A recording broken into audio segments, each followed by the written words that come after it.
Hello दोस्तों, तो कैसे हैं आप सब। स्वागत है आप सभी का आपके अपने प्रूडेंस क्लासेस परिवार में। आशा करते हैं आप सब लोग अच्छे होंगे और बहुत अच्छे से पढ़ाई लिखाई कर रहे होंगे। ठीक है, तो हम लोग अब हिंदी साहित्य पढ़ रहे थे। ठीक है, तो हिंदी साहित्य को अब अगले यानी हिंदी साहित्य के अब अगले भाग को समझेंगे। कैसे कैसे हिंदी का विकास हुआ, इसका उद्भव कैसे हुआ। हम लोगों ने इसकी बातें पुरानी क्लास में की थी, यानी जस्ट पीछे वाली क्लास। ठीक है, तो अगर आप इस क्लास में नए हैं तो आप पुरानी वाली क्लास को जरूर देखें, और अगर आप इस चैनल पर नए हैं तो इस चैनल को जरूर सब्सक्राइब करें। ठीक है, तो चलिए आगे बढ़ते हैं, शुरू करते हैं। तो पीछे हमने क्या पढ़ा था, एक बार उसका क्विक रिवीजन कर लेते हैं। हमने कहा था हिंदी भाषा का विकास एकदम से शुरू नहीं हुआ, यानी हिंदी भाषा जो थी ये धीरे धीरे इसका विकास हुआ है।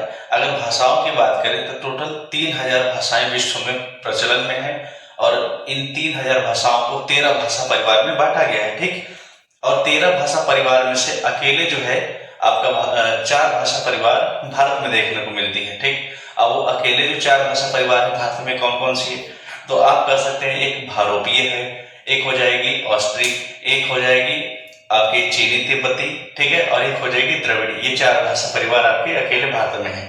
ठीक, अब बात ये कर देंगे कि अकेले जो 4 भाषा आपके इसमें है, क्या बोलते हैं, भारत में है 4 भाषा परिवार।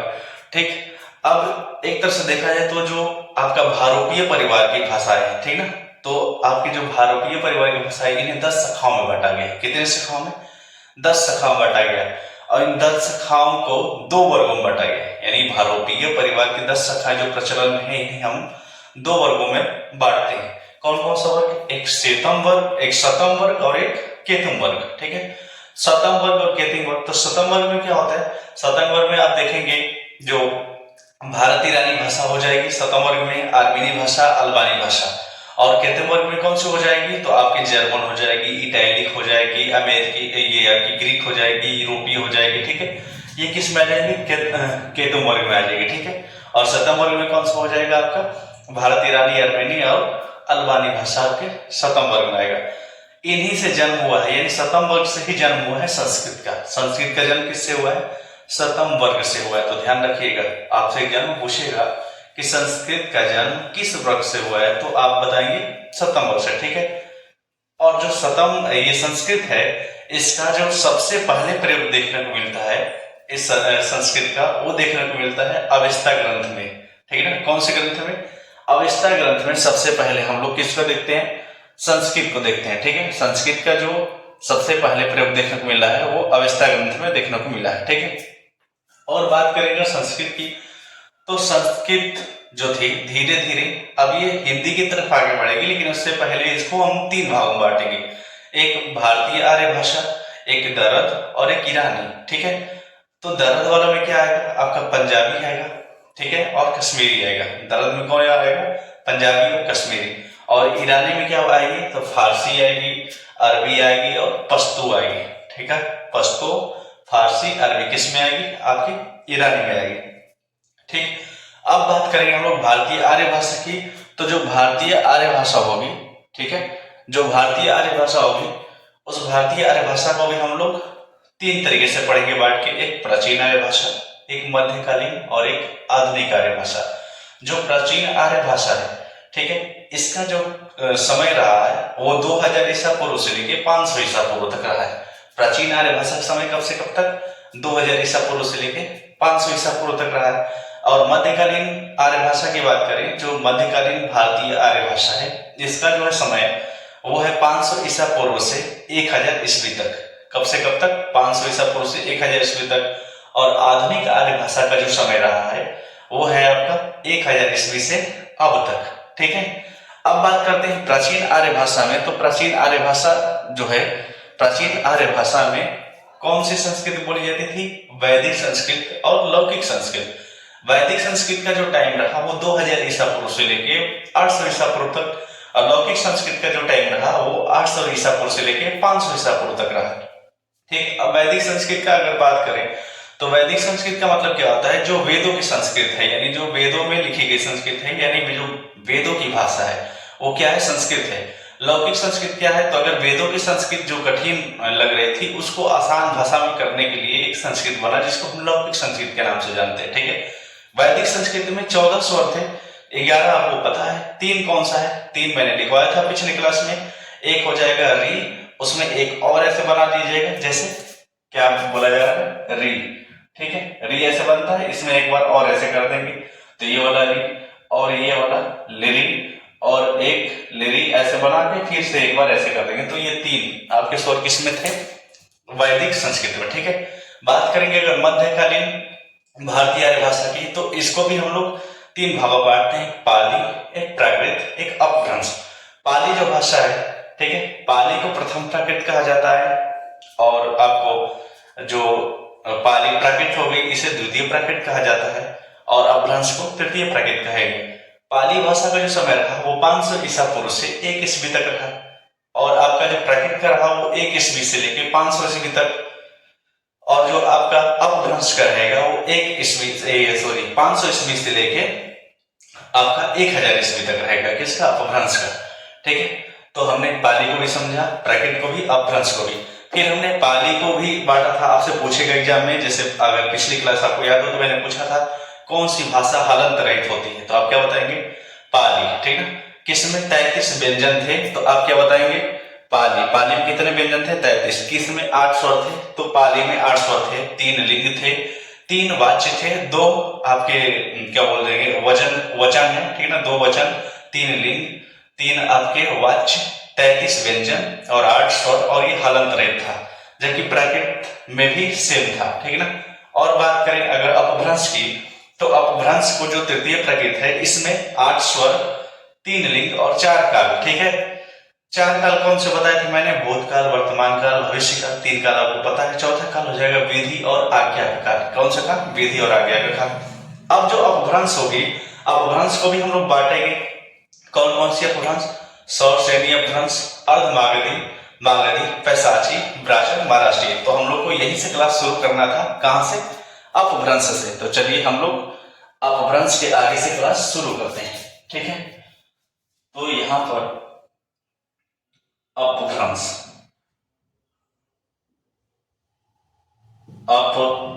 अपभ्रंश, ठीक है, अपभ्रंश जो हो जाएगा आपका, ठीक, अपभ्रंश में कौन कौन से अपभ्रंश आएंगे, ठीक, तो एक आ जाएगा सौर श्रेणी, सौर श्रेणी अपभ्रंश।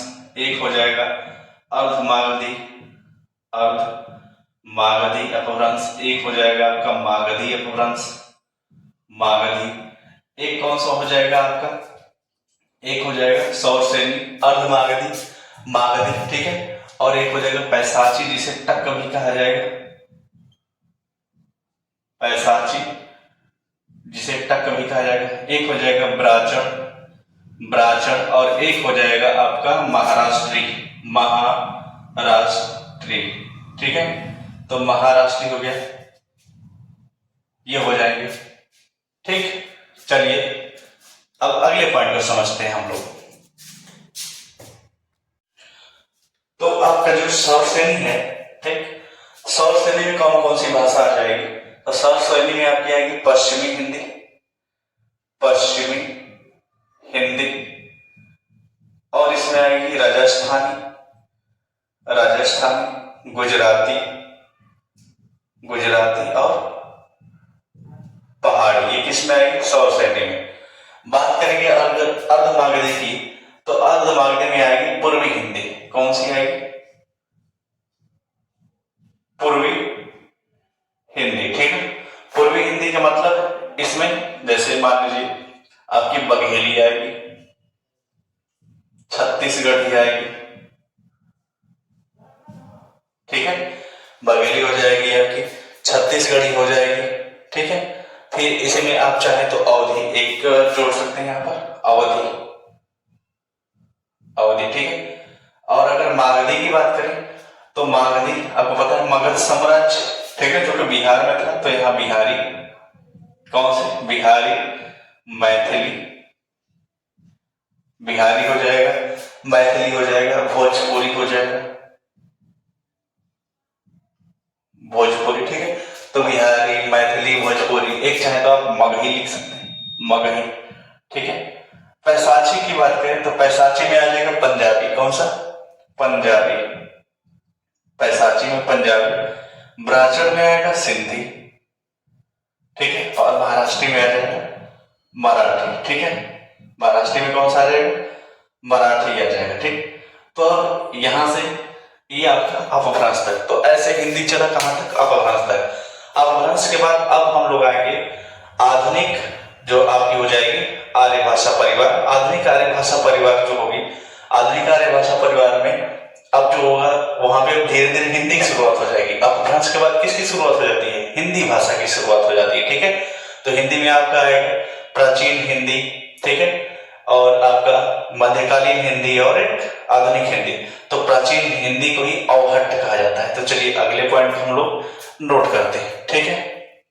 अगले पॉइंट को नोट करते हैं, इसे मिटाते हैं आप।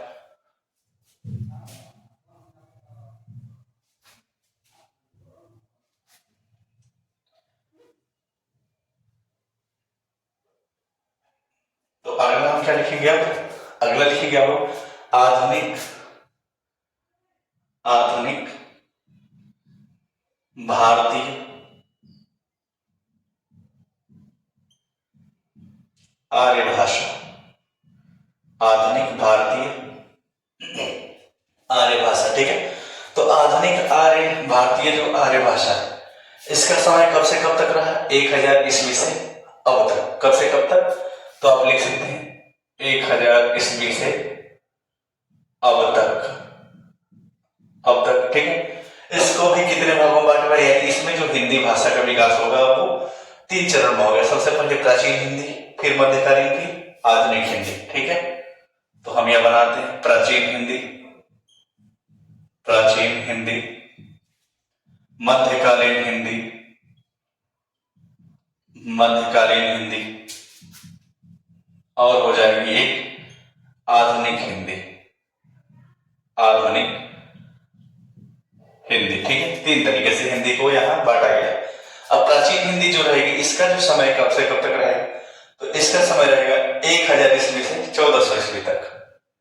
1000 ईस्वी से 1400 ईस्वी तक इसका समय रहेगा। किसका? प्राचीन हिंदी का। वही बात करेंगे मध्यकालीन का, तो 1400 ईस्वी से 1850 तक। 1400 ईस्वी से 1850 तक। और आधुनिक हिंदी 1850 से अब तक। 1850 से अब तक रहेगी। ठीक।